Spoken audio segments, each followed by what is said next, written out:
أعوذ بالله من الشيطان الرجيم بسم الله الرحمن الرحيم يا أيها الذين آمنوا اذكروا الله ذكرا كثيرا وسبحوه بكرة وأصيلا۔ سورہ الاحزاب کی آیت نمبر 41 اور 42 کی میں نے تلاوت کی ہے۔ کل بھی یہی دو آیات مبارکہ پڑھی تھی جس میں اللہ تبارک و تعالی اپنا ذکر کیے جانے کا حکم فرما رہے ہیں۔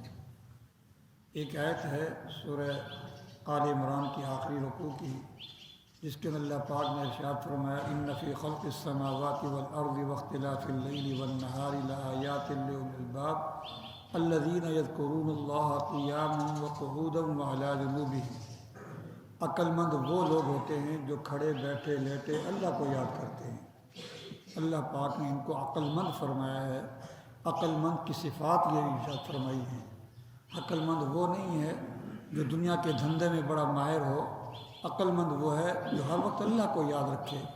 جب اللہ کو ہر وقت یاد رکھے گا تو اس کی ڈائریکشن ہر وقت ٹھیک رہے گی۔ کبھی وہ کرپشن نہیں کرے گا، جھوٹ نہیں بولے گا، غیبت نہیں کرے گا، ملاوٹ نہیں کرے گا، ناپ تول میں کمی نہیں کرے گا۔ جب ہر وقت اس کے دھیان میں اللہ ہوں گے، اللہ کا استحضار ہوگا، اور یہ بھی استحضار ہوگا کہ اللہ مجھے دیکھ رہے ہیں، اور یہ بھی استحضار ہوگا کہ مجھے اللہ کے حضور پیش ہونا ہے اور ایک ایک چیز کا مجھے حساب دینا ہے، اسے عقل مند کہا گیا ہے۔ اور یہ کبھی بھی اس کی ڈائریکشن غلط نہیں ہوتی، جو ہر وقت اللہ کو یاد رکھتا ہے۔ اور آج بھی ہم نے ایک آیت پڑھی، اس کو کثیر لعلکم تفلحون۔ اگر تم دنیا اور آخرت کی کامیابی چاہتے ہو، اس کا نسخہ یہ ہے ہر وقت اللہ کو یاد رکھو، ہر وقت تمہارے دل و دماغ میں اللہ ہوں، اللہ کے احکام ہوں، تو یہی لوگ دنیا اور آخرت میں کامیاب ہونے والے ہیں۔ ابو موسیٰ اشعری رضی اللہ تعالیٰ عنہ سے مروی ہے، حضور علیہ الصلوۃ والسلام نے ارشاد فرمایا مثل الذی یذکر ربہ والذی لا یذکر ربہ کمثل الحی والمیت۔ اس شخص کی مثال جو اللہ کو یاد رکھتا ہے، اللہ کا ذکر کرتا ہے، اور اس شخص کی مثال جو اللہ کو یاد نہیں رکھتا، اللہ کا ذکر نہیں کرتا، مثل مردے اور زندہ کے ہے۔ جو اللہ کو یاد رکھتا ہے وہ زندہ ہے، جو اللہ کو یاد نہیں رکھتا، اللہ کا ذکر نہیں کرتا، وہ مردہ ہے۔ تو زندگی جو ہے وہ دنیا کے مشاغل میں مشغول، کھانا پینا اور دنیا کے دھندوں میں مشغول رہنا، یہ زندگی نہیں ہے۔ زندگی اس کو کہا گیا ہے کہ وہ اللہ کا ذکر کرتا رہے، اللہ کو یاد رکھتا رہے، ہر موڑ پر اللہ کہ اللہ مجھے دیکھ رہے ہیں اور اللہ کے سامنے مجھے پیش ہونا ہے۔ یہ زندگی ہے۔ اصل اس شخص کی زندگی ہے جو کھانے پینے میں لگا ہوا ہے اور اسی طرح جو ہے مستیوں میں اور دنیا کے مشاغل میں ہے، اس کو زندہ سے نہیں، اس کو مردہ سے نبی پاک صلی اللہ علیہ وسلم نے تعبیر فرمایا ہے۔ اسی طرح ایک حدیث کے اندر آتا ہے کل قیامت کے دن انسان کو سب سے زیادہ اس گھڑی پر حسرت ہوگی جو گھڑی اللہ کی یاد کے بغیر گزر گئی۔ اوہو، اس گھڑی میں بھی اللہ کو یاد کر لیتا تو میرے درجے اور بلند ہو جاتے۔ اس وقت اس کو اس گھڑی پر حسرت ہوگی جو گھڑی اللہ کی یاد کے بغیر گزری۔ اور ایک حدیث کے اندر آتا ہے حضور علیہ الصلوۃ والسلام، ابو ہریرہ رضی اللہ تعالیٰ عنہ سے روایت ہے، حضور علیہ الصلوۃ والسلام نے ارشاد فرمایا کہ جب لوگ بیٹھتے ہیں کسی مجلس کے اندر اور ان کی وہ مجلس اللہ کی یاد سے اور نبی پاک صلی اللہ علیہ وسلم پر درود پڑھنے سے خالی ہو، تو یہ مجلس ان کے لیے قیامت کے دن جو ہے وبال بنے گی، اور یہ مجلس ان کے لیے نقصان کا باعث بنے گی۔ پھر اللہ کی مرضی ہے، اللہ چاہیں تو ان کو عذاب دے کہ تم اتنے گھنٹے 2 گھنٹے بیٹھے رہے، دنیا کی باتیں کرتے رہے، دنیا کے محاسبے کرتے رہے، دنیا کے مشاغل میں مشغول رہے، ادھر ادھر کی گپیں ہانکتے رہے، تم نے نہ اللہ کو یاد کیا نہ رسول نبی صلی اللہ علیہ وسلم پر درود بھیجا۔ اللہ چاہیں تو عذاب دیں اور اللہ چاہیں تو اس کو معاف کر دیں۔ اور آگے مزید یہ فرمایا کہ جو آدمی لیٹتا ہے کسی جگہ میں اور اس کا یہ لیٹنا اللہ کی یاد سے غافل ہوتا ہے، تو یہ لیٹنا بھی اس کے لیے وبال ہے۔ تو اس لیے مسنون دعائیں جو ہوتی ہیں یہ بہت بڑا ہتھیار ہوتی ہیں اللہ کو یاد رکھنے کا۔ اللہ کو یاد لیٹتے وقت انسان دعا پڑھ لے، اللہم باسمک اموت واحیا، تو آپ لیٹے ہیں، آپ اللہ کو یاد کر کے لیٹے ہیں، ساری رات کا سونا عبادت بن جائے گا، مفت میں اللہ پاک ثواب دے دیں گے۔ تو ایسا لیٹنا، ایسی جگہ لیٹنا جہاں اس نے اللہ کا نام نہیں لیا، یہ اس کے لیے نقصان اور وبال ہے اور اس کے لیے حسرت کا باعث بنے گا۔ اسی طرح انسان چلا کسی جگہ کی طرف، اس چلنے میں اس نے اللہ کا نام نہیں لیا، اللہ کو یاد نہیں کیا، تو یہ چلنا بھی اس کے لیے وبال بن جائے گا، اس کے لیے حسرت کا باعث ہوگا، نقصان کا باعث ہوگا۔ اس لیے جب بھی کہیں بیٹھیں تو اللہ کو یاد رکھیں، اللہ کی باتیں کریں. بھئی ہم نے اللہ کے حضور پیش بھی ہونا ہے، اللہ کی ایک دوسرے کو یاد دلاتے رہیں، انسان پھر زندگی اس کی صحیح گزرتی ہے.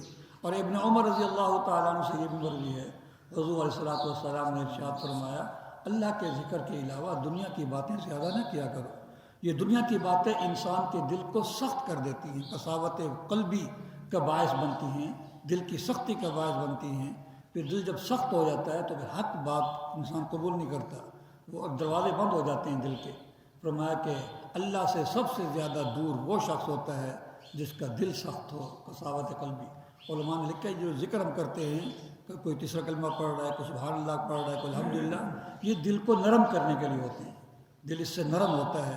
جب دل نرم ہوتا ہے تو پھر حق کو انسان جلدی قبول کرتا ہے، پھر آخرت کی فکر پیدا ہو جاتی ہے.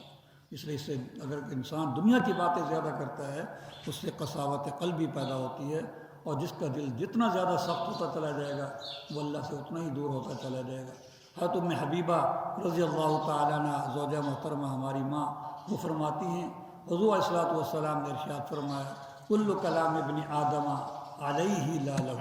انسان جو بھی زبان سے نکالتا ہے یہ اس کے لیے وبال ہے، اس کے لیے حق میں نہیں ہے. جو بھی یہ گفتگو کرتا ہے، جو بھی زبان سے یہ بات نکالتا ہے، الا امرا بالمعروف ونہیا عن المنکر او ذکر اللہ وما والاه. ہاں کسی کو نیکی کی بات کہہ دینا، کسی کو برائی سے روک دینا. روکنے کے پھر طریقے ہوتے ہیں، مثبت انداز میں پیار محبت سے روک دینا، سمجھا دینا. اس میں اللہ کا ذکر، اور جو اللہ کے قریب کر دے، جو ذکر کے قریب ہو، نیک اعمال. فرمایا کہ یہ چیزیں جو ہے اس کے فائدے میں ہیں.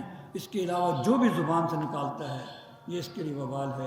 ما یلفظ من قول الا لدیہ رقیب عتید. انسان زبان سے جو کچھ نکالتا ہے اللہ نے ایک نگہبان مقرر کر رکھا ہے، وہ فوراً لکھ لیتا ہے. حضرت بہلوی رحمۃ اللہ علیہ فرمایا کرتے تھے ہماری زبان تو ایسے چلتی ہے نا کینچی کی طرح. فرمایا کہ جب انسان کہتا ہے نا روٹی تو لے آؤ بھائی، اس روٹی کا بھی حساب دینا پڑے گا. آپ نے کیوں بولا ہے، کس مقصد کے لیے؟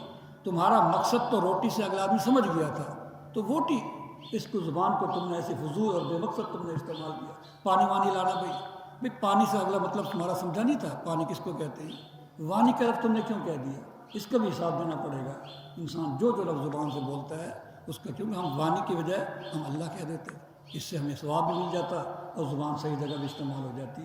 اس طرح ایک حدیث کے اندر حضور علیہ الصلوۃ والسلام نے ارشاد فرمایا، ابن عمر رضی اللہ تعالیٰ عنہ سے مروی ہے، فرمایا کہ اللہ اس انسان کے قریب رہتا ہے، اس کی معیت میں رہتا ہے، اللہ کی اس کے ساتھ مدد رہتی ہے جو اللہ کا ذکر کرتا رہتا ہے، اور جس کی زبان، جس کے ہونٹ اللہ کی یاد میں ہلتے رہتے ہیں.